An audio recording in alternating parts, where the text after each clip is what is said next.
Shalom Jemaat Love Church yang dikasih Tuhan. Puji Tuhan, kita boleh hadir kembali di ibadah pagi ini. Mari Bapak Ibu Saudara, sebelum kita mulai ibadah kita mau berdoa. Bapa, terima kasih atas penyertaan-Mu sepanjang malam sampai dengan pagi hari ini Tuhan. Kalau kami masih boleh bernafas, kami masih diberikan kesehatan, kami mengucap syukur Tuhan. Terima kasih buat anugerah-Mu di dalam kehidupan kami. Bapa, pagi hari ini biarlah kami mau naikkan ucapan syukur kami melalui mulut lidah kami Bapa. Biarlah hanya pujian penyembahan terbaik Tuhan yang keluar. Dan Tuhan boleh disenangkan.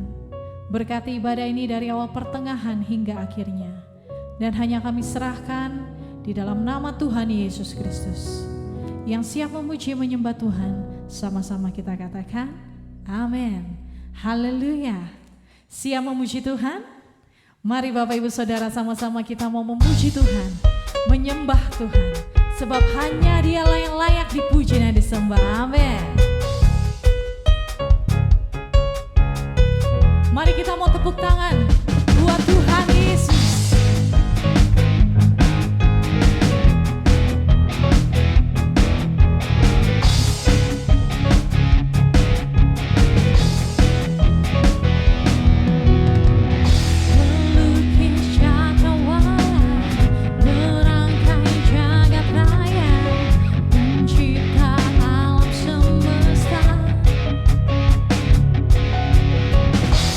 Memiliki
Mari Jemaat Love Church, sebelum kita mendengarkan firman Tuhan, mari sama-sama kita mau menyembah Tuhan.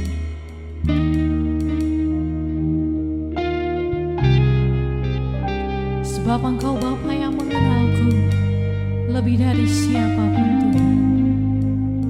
Terima kasih Tuhan, terima kasih.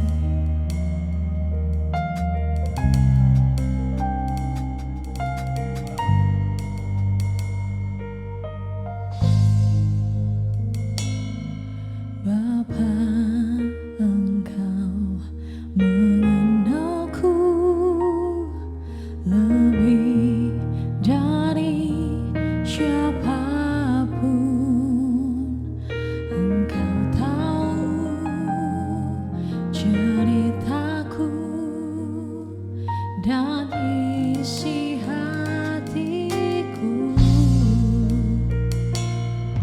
tak peduli masa lalu, Engkau tetap memilihku. Ubahkanku, sempurnakan, jadikan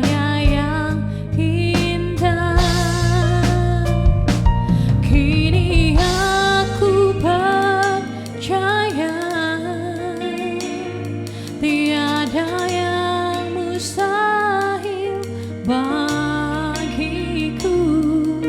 Kuasa-Mu kuatkanku, dasarku berharap. Oh,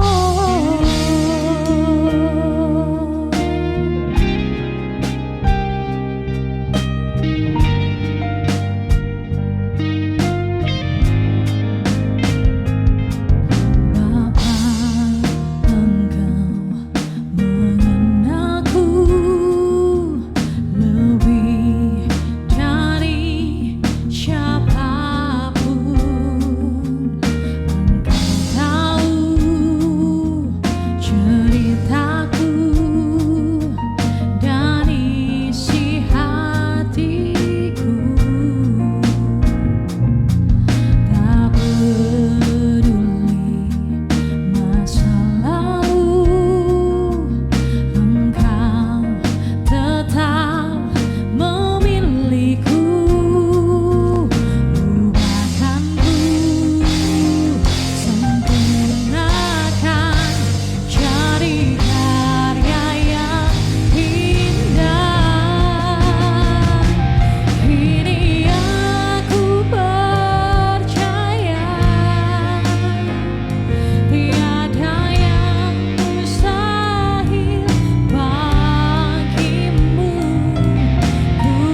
Saudara,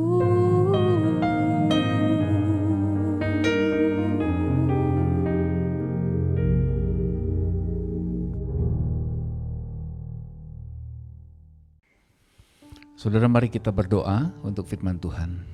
Bapa, dalam nama Yesus, kami mengucap syukur atas kebaikan, kemurahan Tuhan. Hari ini kami boleh diperkenankan oleh Tuhan untuk menerima firman-Mu. Firman-Mu adalah kekuatan dalam hidup kami, terang bagi jalan kami, dan pelita bagi kaki kami. Bapa, pengurapan-Mu atas kami semua yang menerima firman ini, buat jatuh di tanah yang subur, berakar, bertumbuh dan berbuah 30, 60, 100 kali lipat. Roh Kudus menolong menyampaikan firman ini, baik hamba-Mu yang menyampaikan maupun kami yang menerima, kami sama-sama diberkati. Dalam nama Yesus kami berdoa ucap syukur. Amin. Haleluya. Shalom Bapak Ibu yang diberkati. Hari ini kita mau sama-sama buka hati kita untuk menerima firman. Saya kasih judul firman ini adalah The Life's Winner, pemenang dalam kehidupan. Saya ajak Bapak Ibu semua baca di dalam Matius 26 ayat yang ke-41. Haleluya. Mari kita baca sama-sama. Berjaga-jagalah dan berdoalah supaya kamu jangan jatuh ke dalam pencobaan. Roh memang penurut, tapi daging lemah. Haleluya. Saya ulang sekali lagi, roh memang penurut, tapi daging lemah. Haleluya. Saudara kasih dalam Tuhan, setuju atau tidak, siap atau tidak, suka atau tidak, kita harus menyadari bahwa hidup ini adalah peperangan. Kita cuma punya dua pilihan, yaitu menang atau kalah, bertahan atau jatuh. Kalau jatuh kita dibuang, bertahan kita diangkat. Tapi Tuhan mau kita berjuang supaya kita jadi pemenang. Kenapa? Karena Yesus sudah mendesain kita untuk menjadi pemenang dalam kehidupan. Tuhan mau waktu dia katakan firman ini sama Petrus dan kawan-kawannya, dia mau kita berjaga-jaga dan berdoa. Berjaga artinya bersiap, awas, waspada, dan selalu hati-hati terhadap segala sesuatu yang datangnya tidak terduga. Berjaga-jaga atas apa? Berjaga-jaga atas pikiran, atas perkataan, atas perbuatan. Kenapa atas pikiran, Bapak Ibu? Karena memang pikiran kita ini adalah medan peperangan. Iblis bekerja melalui pikiran kita. Pikiran jahat, pikiran jorok, pikiran licik, pikiran sombong, pikiran macam-macam itu sering kali menyerang pikiran kita. Kita nggak bisa larang itu ada di pikiran kita, Bapak Ibu. Seperti kita nggak bisa larang burung terbang di atas kepala kita. Tapi kita bisa usir burung itu kalau dia bersarang di kepala kita, bertelur di kepala kita, buang kotoran di kepala kita. Sama dengan pikiran, melintas pikiran kita nggak bisa cegah pikiran kita begitu. Tapi kita bisa cegah kalau pikiran jahat, pikiran jorok, pikiran kotor, pikiran najis itu bersarang di pikiran kita. Kita bisa cegah. Demikian juga dengan berjaga-jaga dengan perkataan. Efesus 4:29 katakan begini Bapak Ibu. Janganlah ada perkataan kotor keluar dari mulutmu, tapi pakailah perkataan yang baik untuk membangun di mana perlu, supaya mereka yang mendengarnya beroleh kasih karunia. Perkataan kotor itu di dalamnya termasuk perkataan yang menyakiti hati orang, memfitnah orang, perkataan yang penuh dengan kebohongan, perkataan sembarangan, perkataan yang mengada-ngada. Ada istilah katakan mulutmu adalah harimaumu. Tapi zaman digital sekarang artinya jarimu adalah harimaumu. Karena jarimu adalah representatif daripada mulutmu. Berapa banyak orang jatuh karena perkataan. Berapa banyak orang bisa dipenjara, dianiaya, bahkan bisa celaka karena perkataan. Itulah yang Tuhan mau supaya kita berjaga-jaga. Karena Tuhan peringatkan kepada kita bahwa daging kita lemah, roh kita kuat. Setiap hari kita harus melakukan peperangan di dalam kehidupan. Saudara yang kekasih dalam Tuhan, ada minimal 3 peperangan yang setiap hari harus kita lakukan di dalam kehidupan kita, seumur hidup kita. Yang pertama, peperangan melawan apa? Peperangan melawan diri sendiri. Artinya peperangan melawan daging kita. Saudara yang kekasih dalam Tuhan, musuh kita yang terberat, musuh kita yang paling kuat, musuh kita yang terbesar adalah daging kita sendiri. Diri kita sendiri. Untuk mengalahkan daging diri kita sendiri bukan hal yang gampang, Bapak Ibu. Untuk mati dari keinginan daging yang berdosa itu enggak mudah.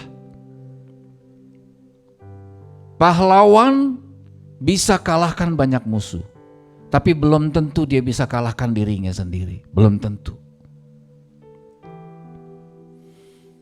Orang yang hebat itu bukan orang yang bisa kalahkan 1000 musuh. Tapi orang yang hebat adalah orang yang bisa mengalahkan diri sendiri. Dari apa? Dari keserakahan, dari ego, dari kesombongan, dari iri dengki, dari kemunafikan. Haleluya.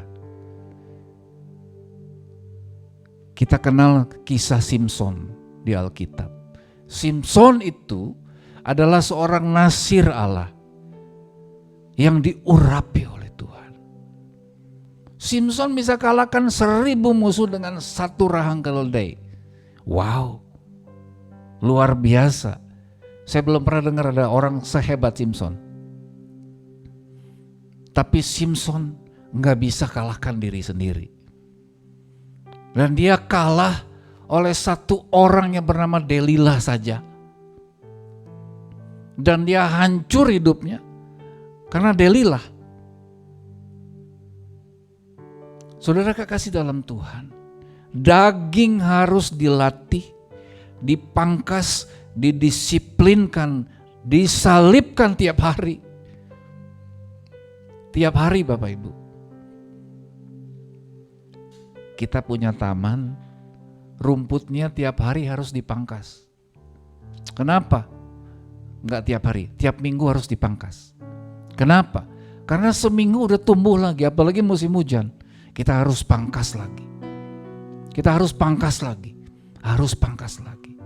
Daging pun demikian. Daging bukan tiap minggu, tiap hari harus kita latih, harus kita ajar, harus kita didik, harus kita pangkas, harus kita salibkan.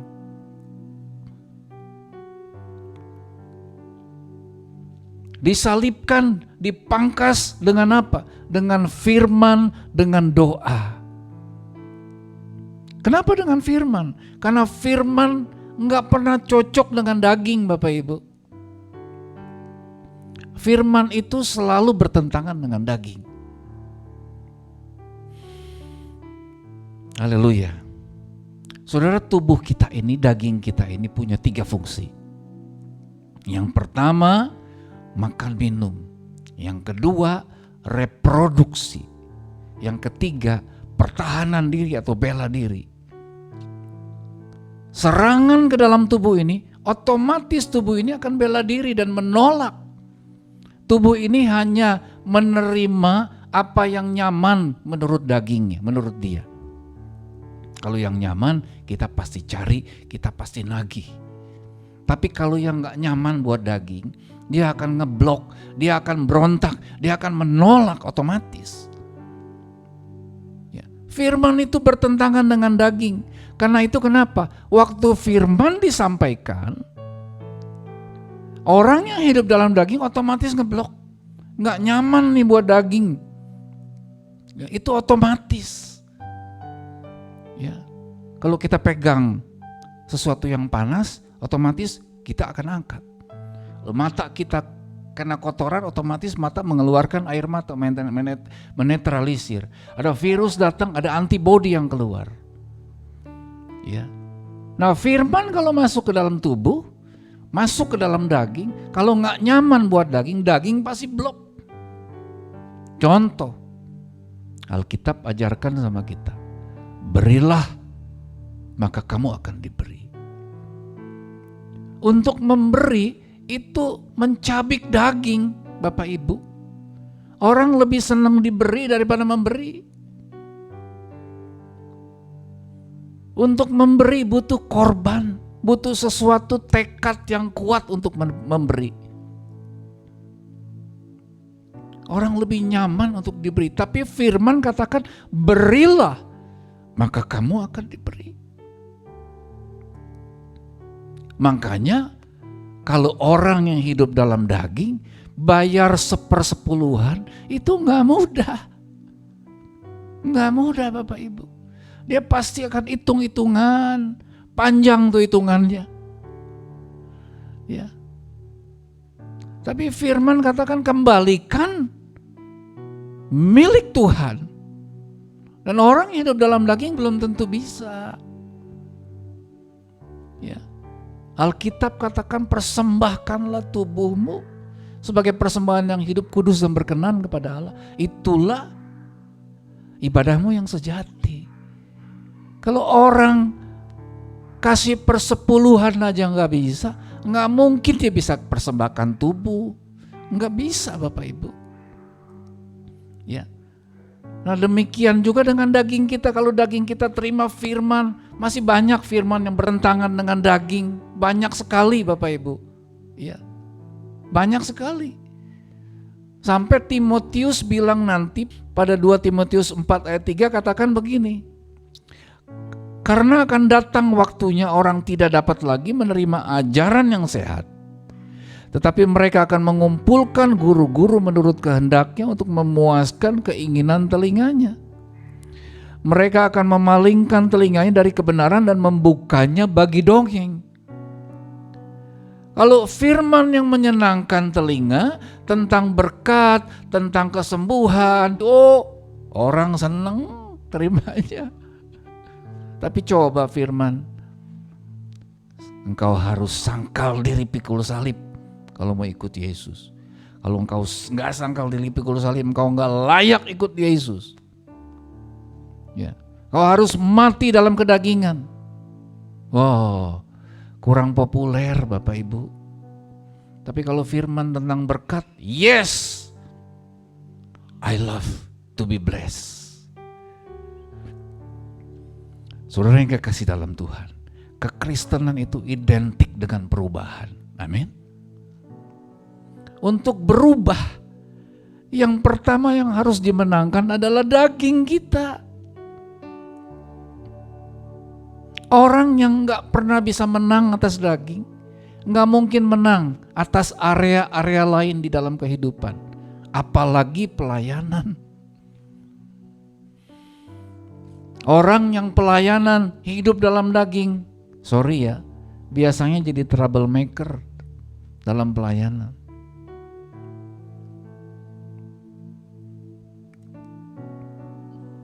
Orang Kristen yang kedagingan adalah orang Kristen yang biasanya begini, aktivitasnya di luarnya luar biasa, heboh, energik, tapi waktu dilihat dalamnya, rohnya, ternyata gak ada apa-apanya. Saudara kenal Petrus? Kita ingat Petrus ya. Petrus adalah orang yang sangat energik. Ya, dia bilang sama Tuhan Yesus, kalau semua orang meninggalkan engkau, aku akan mati bersama dengan engkau. Wow. Ya, ada orang yang nangkap Tuhan Yesus dipotong telinganya. Wow. Ya. Tapi waktu Tuhan Yesus ajak dia untuk berlutut, ada perkara rohani yang harus digumuli dengan lutut dan air mata. Kemana Petrus? Tidur. Makanya Yesus katakan sama dia, berjaga-jaga. Roh penurut, daging lemah. Kalau saudara dan saya mau menang dalam area daging, Tuhan katakan, berjuang, berjaga-jaga, dan berdoa. Doa akan bikin daging kita lemah. Tapi daging yang dipelihara akan bikin doa kita lemah. Orang yang paling jarang berdoa adalah orang yang paling sering berdosa. Itu pasti. Orang yang jarang berdoa, orang yang paling sering jatuh dalam pencobaan. Orang yang jarang berdoa adalah orang yang paling sering kalah dalam kehidupan. Saudara catat baik-baik. Kehidupan doa yang berantakan tidak mungkin membuatmu menang dalam pencobaan. Karena kemenangan di alam nyata itu ditentukan oleh kemenangan di alam roh. Waktu Israel perang sama Amalek, kemenangan ditentukan di mana? Di atas bukit. Waktu Musa berdoa mengangkat tangannya kepada Allah.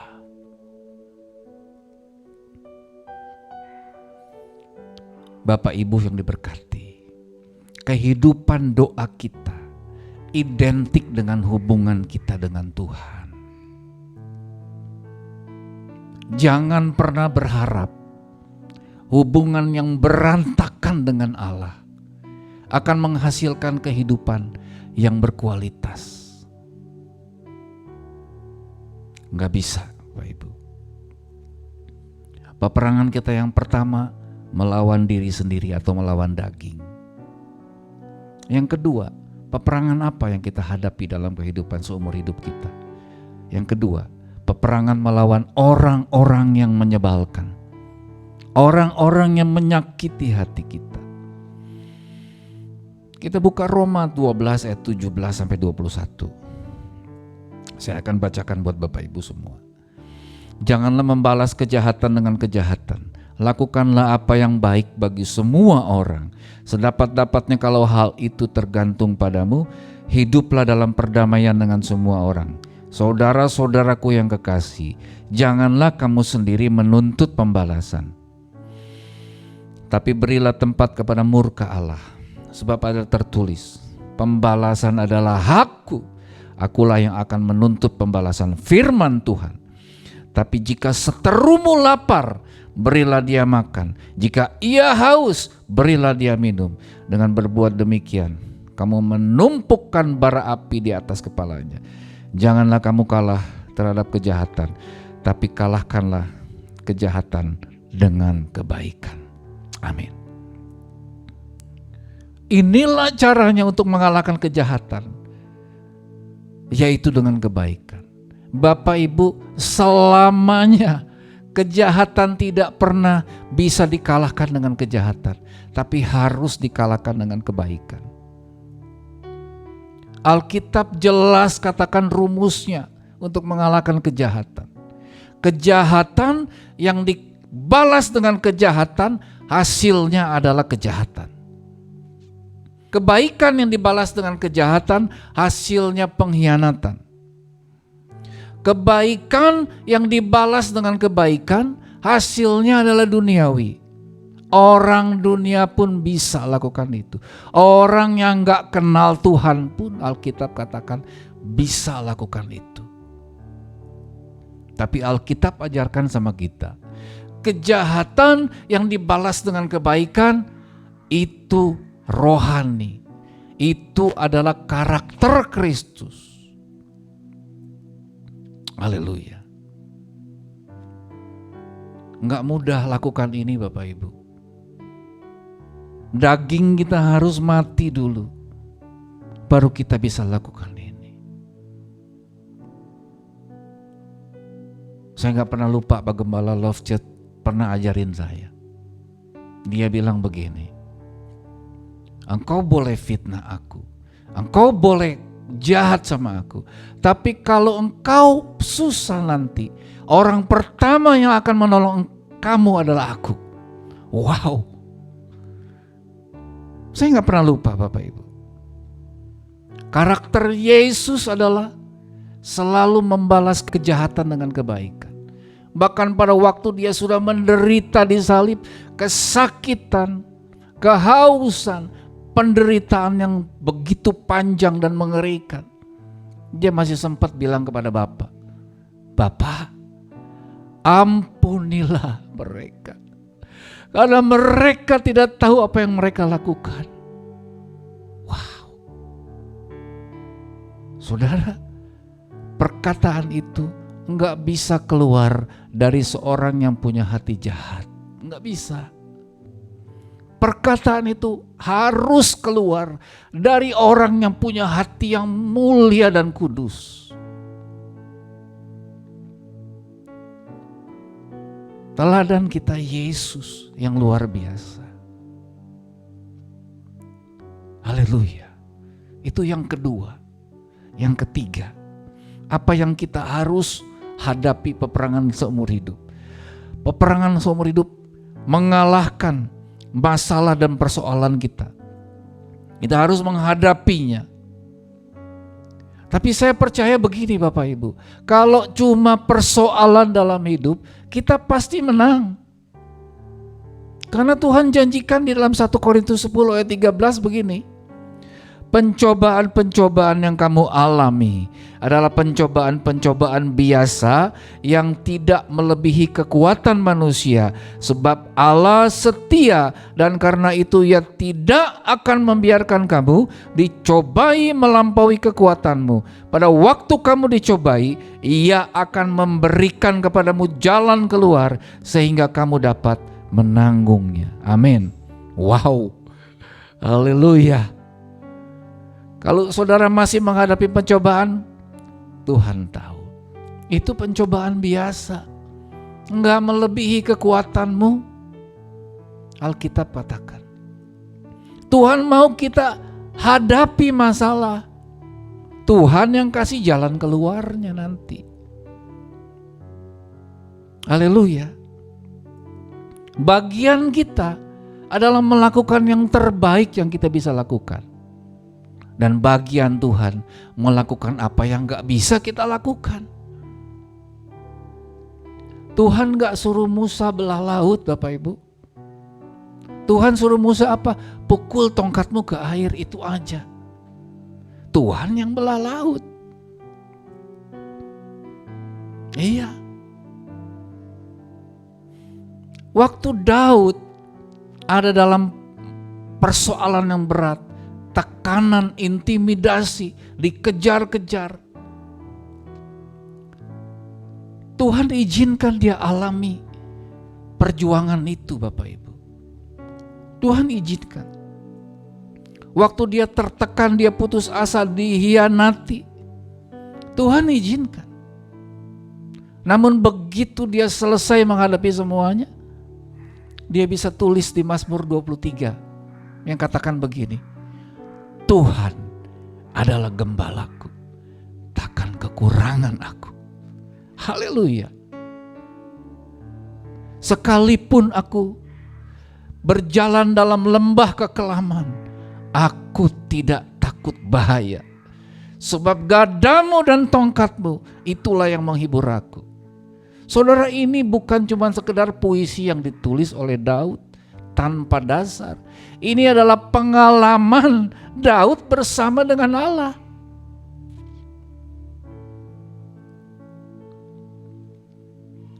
Waktu Ayub menghadapi masalah yang begitu berat, Bapak Ibu, Tuhan izinkan dia menghadapi masalah berat. Sampai pada satu titik dia melihat Tuhan, begitu pertolongan Tuhan ajaib buat dia. dia celikkan matanya, dan dia bisa berkata sama Tuhan, dulu aku kenal Tuhan dari kata orang, tapi sekarang aku melihat dengan mataku sendiri. Haleluya. Saudara yang kekasih dalam Tuhan, persoalan di dalam kehidupan itu biasa terjadi.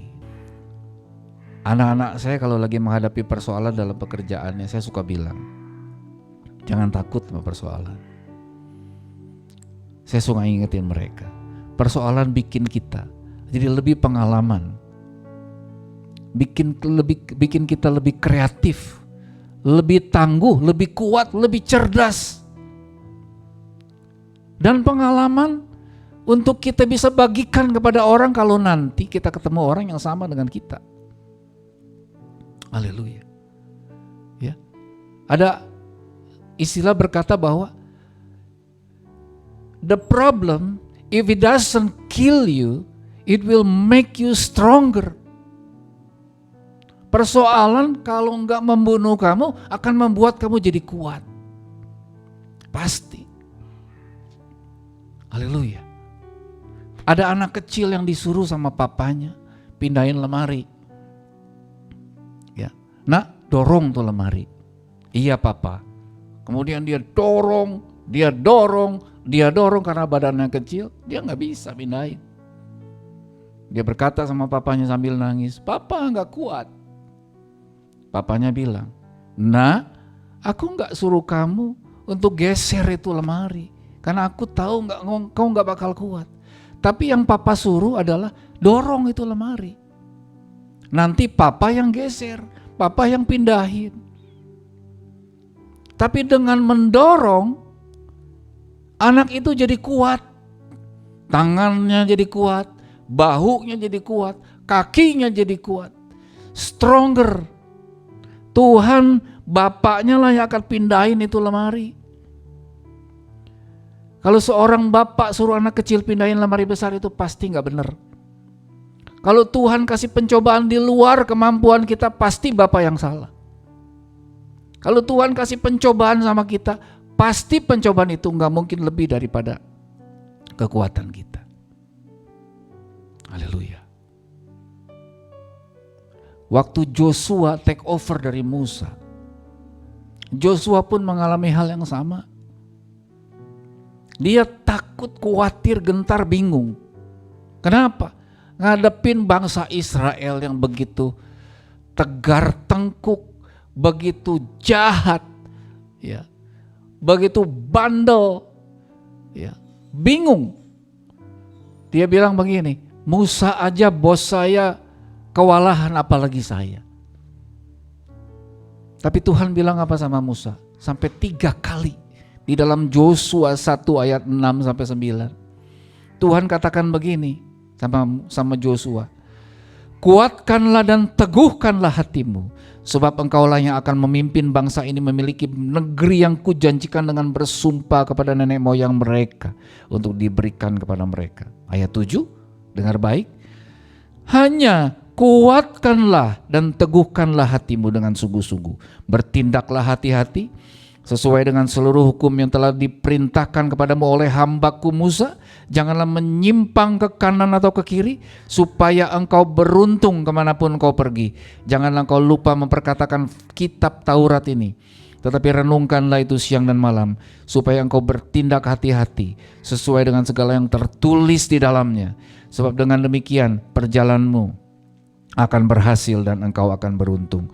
Bukankah telah kuperintahkan kepadamu, dengar baik, kuatkanlah, teguhkanlah hatimu, janganlah kecut dan tawar hati, sebab Tuhan Allahmu menyertai engkau kemanapun engkau pergi. Amin. Saudara, hidup ini adalah peperangan yang menentukan kalah atau menangnya kita sendiri. Tuhan mau kita berdiri sebagai pemenang. Untuk itu mari kita putuskan untuk kita tidak kalah dengan apapun. Karena kita tahu Bapa kita yang baik pasti akan menyertai kita, anak-anaknya. Pasti akan membuat kita kuat berdiri, pasti akan membuat kita mampu menghadapi segala pencobaan. Dia Bapa yang baik, Dia Bapa yang setia. Seringkali kita yang gak setia, seringkali kita yang bandel, seringkali kita yang keluar dari jalurnya. Padahal dia pesan sama Yosua, jangan keluar penyimpang ke kiri atau ke kanan. Kuatkan dan teguhkan hatimu. Haleluya. Tuhan gak suka kita mau jadi orang yang lemah. Tapi Tuhan suka kalau kita berjuang untuk menjadi seorang pemenang. Bahkan lebih dari pemenang. Saya percaya Bapak Ibu, bukan kebetulan kau dengar firman ini pada pagi hari ini. Saya percaya Tuhan bicara pada engkau hari ini. Kalau engkau hari ini berjuang menghadapi daging begitu sulit, menghadapi orang yang menyebalkan begitu sulit, menghadapi persoalan begitu sulit, jangan khawatir. Tuhan sedang membentuk engkau menjadi orang yang hebat, orang yang tangguh, orang yang kuat, orang yang berintegrasi, orang yang berkenan di hadapan Tuhan. Haleluya. Tuhan Yesus memberkati saudara. Mari kita tunduk kepala, kita berdoa. Bapa, dalam nama Yesus, kami mengucap syukur atas kebaikan-Mu. Firman-Mu sudah kami terima pada pagi hari ini. Dan hamba-Mu berdoa, biar firman-Mu ini bukan cuma sekedar didengar, tapi firman-Mu ini berakar, bertumbuh dan berbuah dalam kehidupan anak-anak-Mu, dimanapun mereka berada. Terima kasih Bapa. Urapi Roh Kudus. Dalam nama Yesus kami berdoa dengan ucapan syukur. Haleluya. Bapa, hamba berdoa juga untuk keluarga besar Love Church, dimanapun mereka berada. Berkati mereka semua Tuhan. Keluarganya, anak-anaknya, masa depannya, usaha pekerjaannya. Kau memberkati mereka. Yang sakit Tuhan sembuhkan malam hari ini. Yang lemah Tuhan kuatkan. Yang putus asa Tuhan beri kekuatan baru. Bahkan yang butuh jalan keluar, Tuhan buka jalan dengan cara Tuhan yang ajaib. Kami juga berdoa buat negara kami, NKRI ini Tuhan. Kau memberkati negara kami yang kami cintai. Jauhkan dari rongrongan, radikalisme, rongrongan, orang-orang yang akan memecah belah persatuan. Di dalam nama Yesus kami tolak. Berkati presiden kami dari atas sampai bawah. Engkau memberkati mereka dengan hikmat, kepintaran, kecerdasan untuk mereka bisa menyelenggarakan pemerintahan dengan baik, jujur dan takut akan Tuhan. Haleluya. Haleluya. Haleluya. Terima kasih Tuhan Yesus. Terima kasih. Tidak lupa juga kami berdoa untuk Ibu Eni yang kami cintai. Kalau saat ini kami berdoa mengangkat tangan di hadapan Tuhan. Kami berdoa menyatakan nama Yesus, nama Raja di atas segala raja. Yang dimana firman-Mu berkata bahwa tanda-tanda ini menyertai orang percaya. Orang percaya akan meletakkan tangan atas orang sakit dan orang sakit itu sembuh. Bahwa kami praktekkan firman-Mu pada hari ini.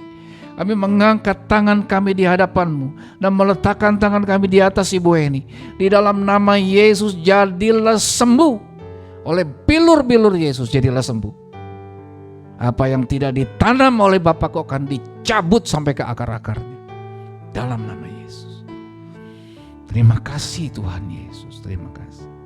Saudara, mari saya ajak Bapak Ibu semua untuk berdoa seperti yang Tuhan Yesus ajarkan kepada kita. Bapa kami yang ada di sorga, dikuduskanlah nama-Mu, datanglah kerajaan-Mu, jadilah kehendak-Mu di bumi seperti di sorga. Berilah pada hari ini makanan kami yang secukupnya, dan ampunilah kesalahan kami, seperti kami pun mengampuni yang bersalah kepada kami. Jangan membawa kami ke dalam pencobaan, tapi lepaskanlah kami daripada yang jahat. Karena Engkaulah yang mempunyai kerajaan, yang kuasa, kemuliaan sampai selama-lamanya. Saudara, mari angkat tangan kita, arahkan hati kita kepada Tuhan. Bersiaplah untuk menerima berkat dari Tuhan.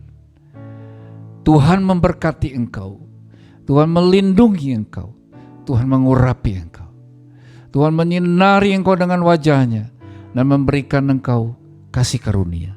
Tuhan menghadapkan wajahnya kepadamu dan memberikan Engkau damai sejahtera.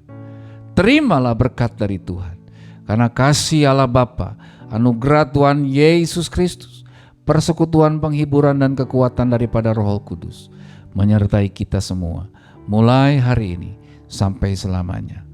Amin, amin, amin. Selamat hari Minggu, Tuhan Yesus memberkati.